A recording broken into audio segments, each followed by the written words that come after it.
Welcome to Issues and Answers with your host, Diane Kinderwater. Issues and Answers is presented as a public service to inform, educate, and better the lives of New Mexicans. And now, Issues and Answers with your host, Diane Kinderwater. Welcome to the program. I'm Diane Kinderwater. We are so grateful to KCHF TV and Issues and Answers for bringing you the sheriff candidates who are running in the primary in this June, and of course the general election is in November. Fighting crime and keeping our community safe, of course, is utmost important to all of us. And again, we take our hats off to the station for not just giving you a couple of minutes with the candidates who have accepted our invitation, but a whole half hour. So today, we're going to be very pleased to introduce you to John D. Allen. He has an extensive career in law enforcement. He started with the New Mexico State Police as a patrolman with the Bernalillo County. He had many supervisory roles in homicide, violent crime, crisis intervention, special weapons and tactical unit. We'll find out more about that.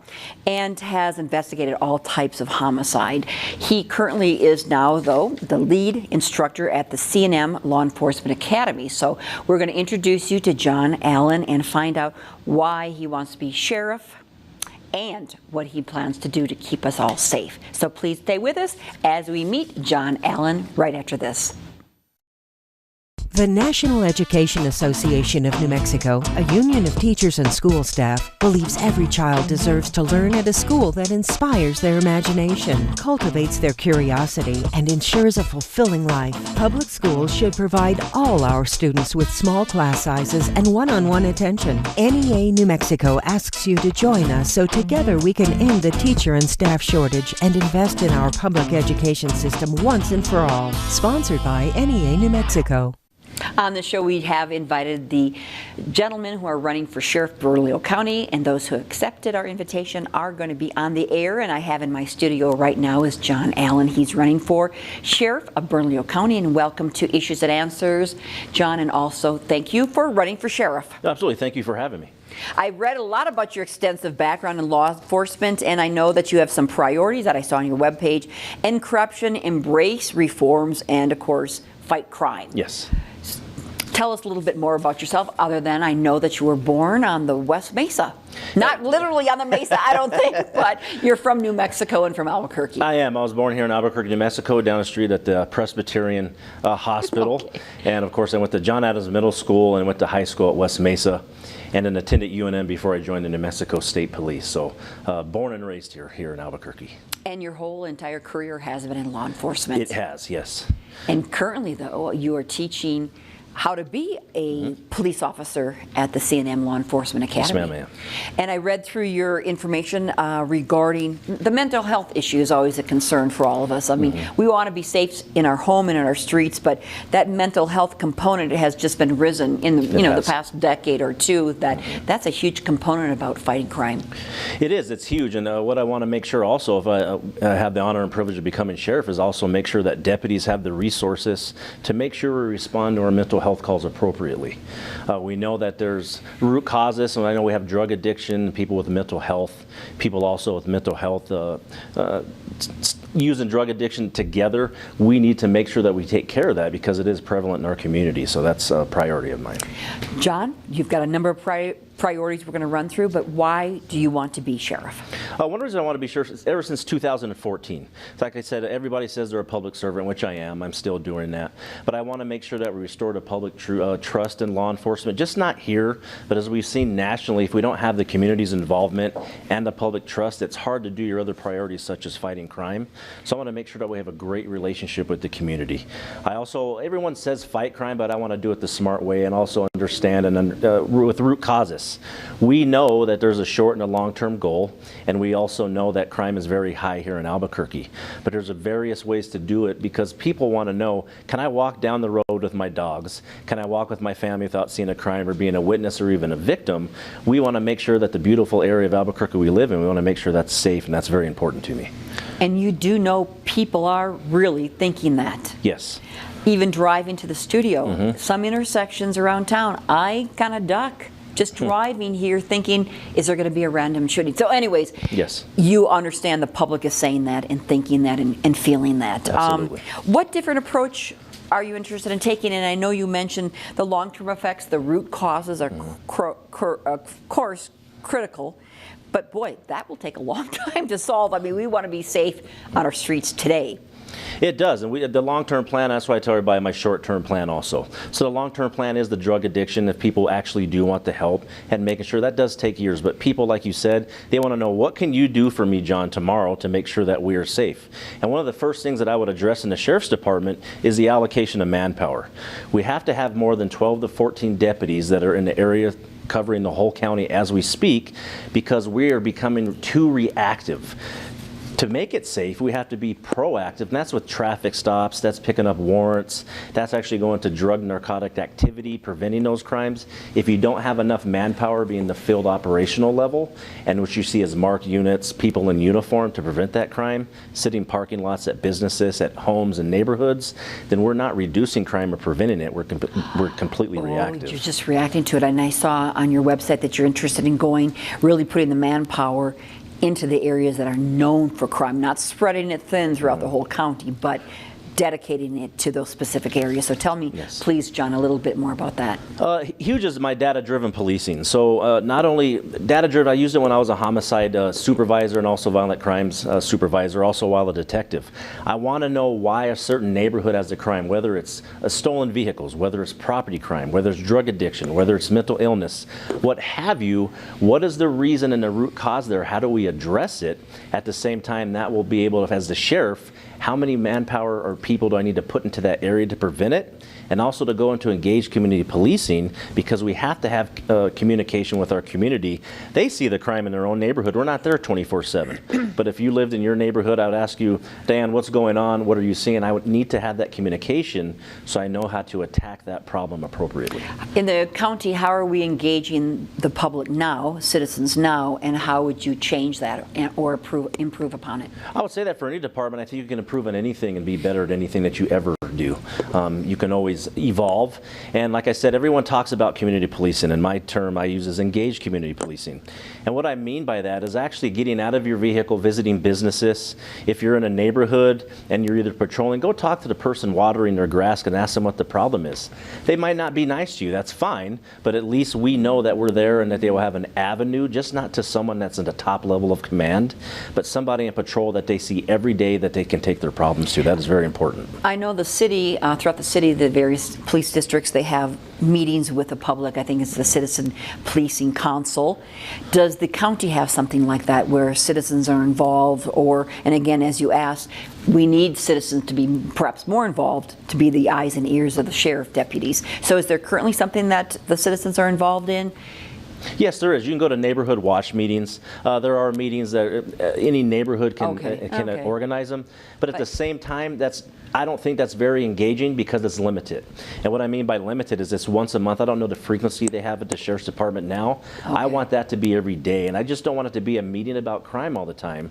I want the Sheriff's Department to actually be involved in the community, whether that's a soccer game, children's events, church events, things of that nature. You want the deputies more involved in the community. I was thinking we're part you of wanted the public to be more involved with it. Goes both ways. The deputies. That's why I was asking, what can we as citizens do? As citizens, talking to us, communicating with us, making sure that they're letting us know what's going on, just not about the crime problem, but what's going on in their everyday lives and what they need help with. You will find that a lot of people, especially with the, not just mental health I want to talk about all the time, but the suicide rate, the homicide rate, problems in their neighborhood, problems with their children. What advice can they get from us, because we're also fathers, mothers, uncles, aunts? John, regarding the problematic, I'll call them problematic neighborhoods, and again, you've investigated those in the past. What have you found to be the root cause of those problematic neighborhoods? Very high is drug addiction. And I've seen it for years, and I keep telling everybody the year, and I use 2007 for a reason. That's my bridge gap from detective into a supervisory role with homicide and violent crimes. And what I mean by that is when we went to a call, everyone thinks about someone that just died of a homicide or a violent nature. I'm talking about drug overdoses with heroin or an opioid addiction. A lot of people don't know how many, my investigators and what I did myself with a 16-year-old male or female died from an overdose, and that you saw within the family that there was a huge drug addiction problem, we never addressed their root cause or gave them any resources. So it was a revolving door. Everybody wanted them to go to jail, but when they get out, are they productive to their community, and did they take care of the problem? And the answer 98% of the time is no, we never took care of that. And that problem, I think, as a layperson, tends to be, I would think, not being involved in their own lives in terms of supporting their families. To me, I think a solution to a lot of problems would be people having a job to give themselves dignity and the dignity of supporting their family. But that's just a layperson. What did you find in the circle of families with the drug addiction, generation after generation? What did you find was the root cause of that addiction? A lot of it was from education and from poverty. And a lot of the issues that have probably been around for decades within, just not in Albuquerque or Bernalillo County, but in the nation, of people not having the resources or the monetary means to take care of not their addiction, but to live life, to have a job, to go to school, not to get in trouble. If they were in trouble as a juvenile, yes, you have to pay the consequences for your crime, but at the same time, was there any avenue for them to succeed in their community, to be productive within their community? And I say we've failed miserably at that. What do you think could be the solution? And again, being productive. I think of productive as having a job. Yes. You may have a different definition of being productive. And again, we want to keep our kids occupied and productive. Yes. A job is always good, but being involved in the community. Everybody, like I said, you have to be with monetary, but at the same time, volunteer for programs. If you're older, 16, 17 years old, and you came through a program at your community center, volunteer there and make a difference with someone that's younger at your age. Give back to them. Give back to the community. That goes far as you grow older, to give, not only give back to your community, but it gives you something excited to be about that you actually helped. Yeah, and I always have been a big proponent of self-esteem. And again, if it's not the paid job, then the volunteer job. If somebody helped you along the way, give back to that organization. That's a great idea. I looked at your website, and again, your priorities I read was ending corruption, embracing reforms. Going back to the reforms, you support body cameras for sheriff deputies, training for mental health, illness, and again, as you mentioned, the data-driven policies. What else would you like to discuss regarding embracing reforms? And I know you've been on a number of committees where you're looking at people's civil rights as well. Correct. Embracing reforms, people take that the wrong way all the time, especially that phrase. Embracing reform is such as my mental health plan. Not only talking about mental and behavioral health, I actually worked and actually supervised it. I know the needs of the community and where we need to go. Everybody talks about training at a cadet level, which is when you're new into a department and get your training. But where is that continued training and that job path for the people that have been out in the department 5, 6, or 7 years down the road? But also making sure that we're evolving with training with technology, whether it's with, at the same time, I'm a master use of force instructor. Yes, we can go out there and fight crime, but I want our deputies to do it correctly and not violate civil rights, because at the same time, I don't want the department or the county to be sued and we start losing money out of our training budget. That's very important to me. Protecting our constitutional rights. To be a sheriff deputy, and again, you're training a lot of police officers, I think it takes, again, speaking as a layperson, a certain type of person, but kind of a tough person. I mean, you've got to face a lot of tough things out there. So there is a challenge between being an officer who is tough to face the crime, to face unhappy folks in the community, but then again, protecting people's constitutional rights. That's tough. It is.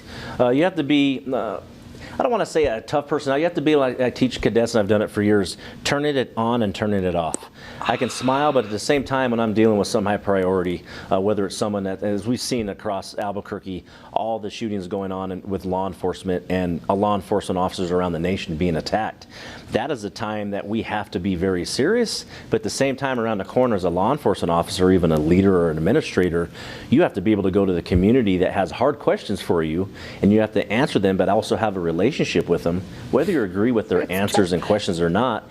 How do we move forward to make sure that all our problems are taken care of together? That's a challenge you got going on there, It is. John I'm Allen. excited for it. I'm excited for it. You mentioned ending corruption in the Sheriff's Department, rebuilding morale, avoiding retaliation, cronyism, nepotism. What do you mean by that? That's huge, especially when you use the word corruption. You never want to use that as a blanket term.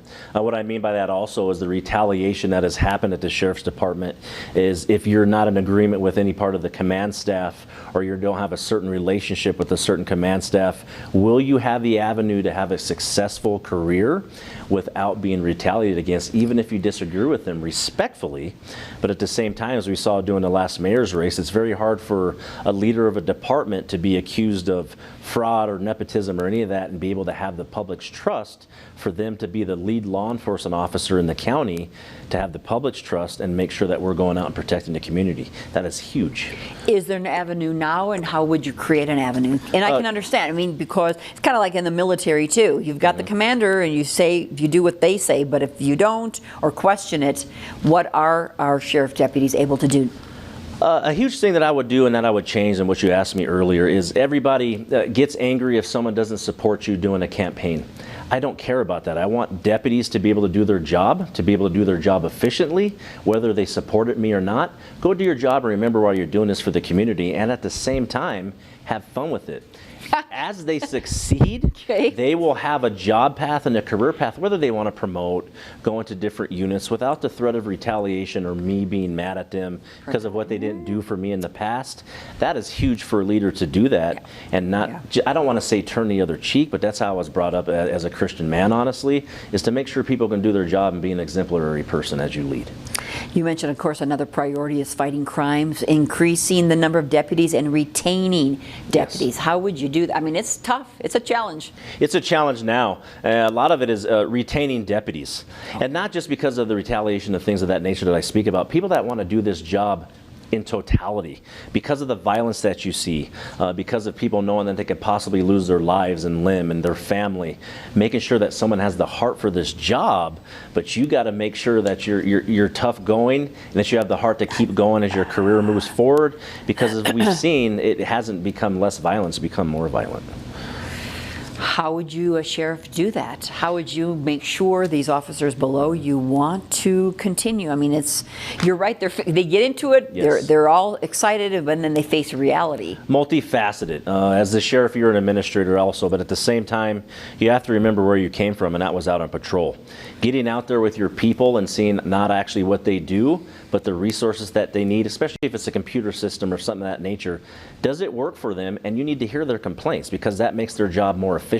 And that's by leading by example. I've done that in the history of my career, and I will continue to do that as the sheriff and be out there with my people in the field, no matter what unit they're in. Of course, I have some of my favorite that I worked in, but you need to go to all corners, and you have to have a multifaceted approach on why people want to continue to do this job. And you also mentioned, keeping criminals in jail instead of they're repeating this swinging back door, coming in and out, collaborating with APD and with New Mexico State Police. How are you going to keep them in jail? It's happened so long, and as people can see on my website, I have a lot of relationships and endorsements from senators and representatives. We have to have those relationships, because during the past 2 years, I have been asked for advice on some of the crime bills. And some of the crime bills have been good, and some have been bad, let's be honest. But I will have that relationship to give them, I don't want the us versus them mentality of law enforcement in the community anymore. Someone that comes from a leader of a department that says, hey, this is a bill we need to introduce. Here's the problems. Here's how we take care of it.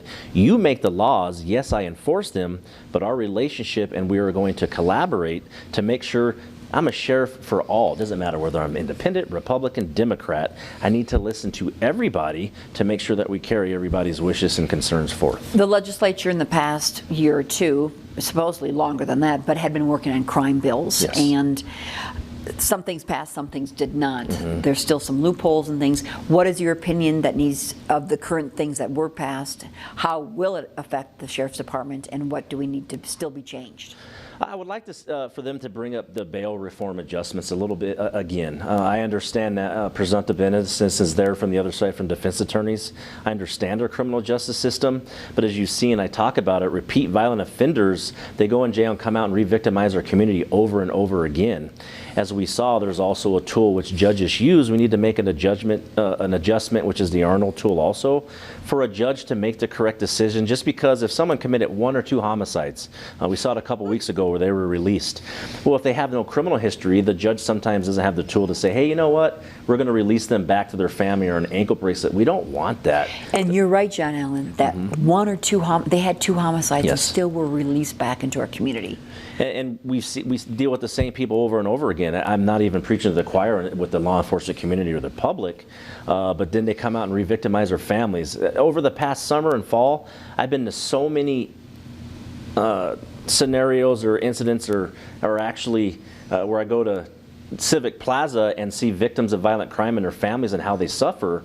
A lot of people become anesthetized to how it is if it was you, and you have to have that heart and that humanity to understand where they're coming from and their concerns, and whether you agree with them or disagree with them, have them involved in the crime bills and get their opinions of what they want to see, because again, we're not the ones that go home and we're alone at night crying on the end of our bed, especially when I give a death notification and they're dealing with something like that from tragedy for the rest of their life. Is there a chance that can change in the legislature? I thought it was the university did a study and found out that wasn't the reason people were not being held. I mean, it seemed to be contradictory. The Yes. public generally thought, why are they being released because of this bail? That we had to prove that they were a danger, correct? Yes. I mean, the government had to prove just to even hold them on before their trial, but they were being released time and time again. One of the most irritating, I saw my detectives frustrated, and I would as a supervisor, is probably pretrial detention, where they're proven that they need to stay in jail. So I would love to see some type of steps or some type of process to what, if it's a violent crime against people and how violent it was that they stay in jail until trial. I understand the presumptive innocent and innocence until proven guilty, but it's specifically when they have a criminal history, we know that the recidivism rate is going to be high, and especially if they have an addiction problem, that we're going to be seeing them again, if not another family member. There has to be some type, and I don't have all the answers, but there has to be conversation and discussion quickly, not down the road, on something that we need to come up with a system to adjust it to make sure that this doesn't happen anymore. Albuquerque's very violent, and I've seen it going on for years, and nothing really has changed. Okay, what would you change? What would I change right away, like I said, is the long and short-term goal. Allocation of manpower. The people of Bernalillo County want to see more law enforcement out on the road to prevent crime. I want to make sure that to have a happy employee, that they stay here and we retain them. If you don't have a happy employee as a deputy, you're going to get a terrible service out there, and they're going to be disgruntled, and they're not going to go follow through with their whole job. That's something that I want to change right there. And I also want to change the us versus them mentality. I want to make sure that I'm a law enforcement leader that talks to every senator, representative, not only getting their ideas, but having those disagreements which are needed to make sure that we serve all the people and their concerns and what is needed for us to be safe. We live in a beautiful city and town. That's why we're here. And I hate to fly in or come back from another town and see how they're trying to make adjustments and then hear people say, I can't wait to move out of here. That actually, I take that to heart, and it makes me angry. And that's, like I said, there's a myriad of reasons why I want to run for sheriff, but that gives me the drive to do this because I think I can get it done on day one. I really do. What else would you like to share with our viewers, John Allen, that I haven't touched upon? I share with the viewers that honestly, humanity. And like I said, remembering not only where you came from, but at the same time remembering how people are reacting to crime and what they are feeling, but just not as an elected official or being called a politician. I want them to know that I'm not in this for the power or the title. I could care less about that. I live and I come from here, and I want to truly make a difference, but at the same time, in turn, I want to make sure that I do it the correct way. Wow, that's very good. And you are running as a Democrat Yes, in ma'am. the primary. I also saw that you were discussing the Master of Defensive Tactics. What is Yes. that? Yeah. Okay. It means I got beat up my whole life. But what that means is master use of force and master defensive tactics go hand in hand. And what that is when we take people into custody, handcuffing them, putting hands on them, whether or not we have to use force and take them down, self-defense for law enforcement, using your baton, your less than lethal weapons. That I'm a master instructor in all of those areas. So I teach people how to apply that in a classroom, not only for case law and civil rights, but how to apply it on the mat in a pragmatic sense. That's why I put that on my website. How to put hands on people and to do it correctly, that you might cause injury, but if you do, to be able to explain yourself why and articulate the reasons why you're using force. I also saw a quote from you on guns.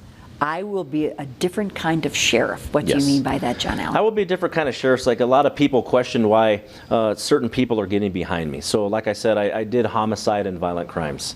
And I've seen the illegal weapons that have come in, and I don't want to specifically talk about ghost guns, but I've seen where criminals don't follow the law, and you have to have a very well balance of, we know criminals won't follow the law and they'll get their firearms, Right. but at the same time not infringing on someone's Second Amendment rights. You have to have a balance and be able to talk to all these focus groups and people of concern and victims of violence, because we know that the gun violence in the city is so high, and we're starting to see it every day, if not multiple times a day. Certain groups such as Moms Demand Action that are behind me, I'm willing to listen to them and make sure, because they're all victims of crime or their families were, to listen to their ideas and concerns to bring it up to legislatures, just like the relationship I have built and that I want to build with senators and representatives like I told you earlier. Very good. Anything else you'd like to share?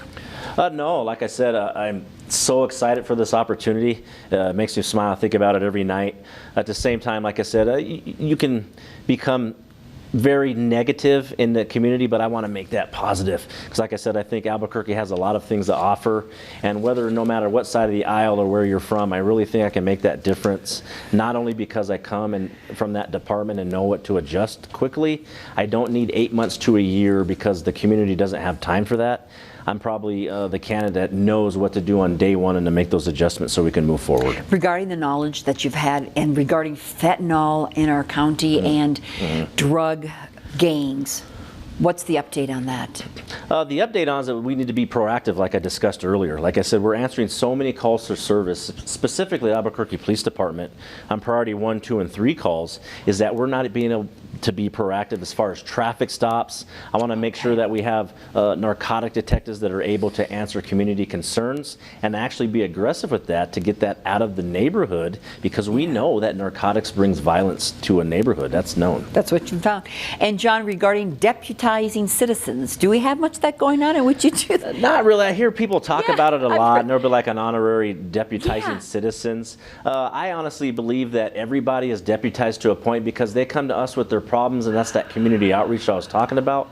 Please communicate with us, so not that we work alone, but we actually work together. No matter what community you come from, you are our eyes and ears. Law enforcement quickly forgets that the community is huge in fighting crime. And that's just not neighborhood watch. That's somebody from me to you talking and telling you about this now, but getting out there and spreading the word. Hey, you have a direct line, not just to the sheriff, but the sheriff's department in its entirety.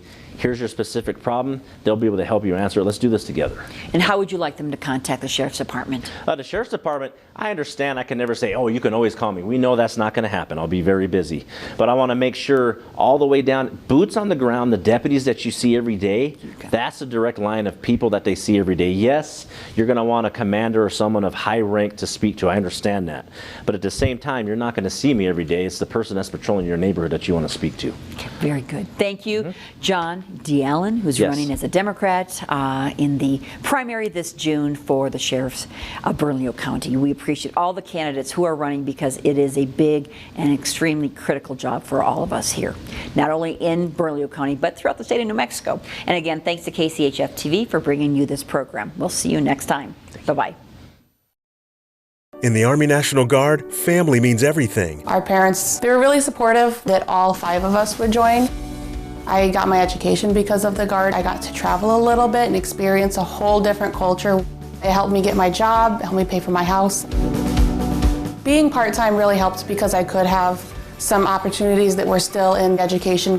Serving part-time in the Army National Guard instills pride that you and your family will share.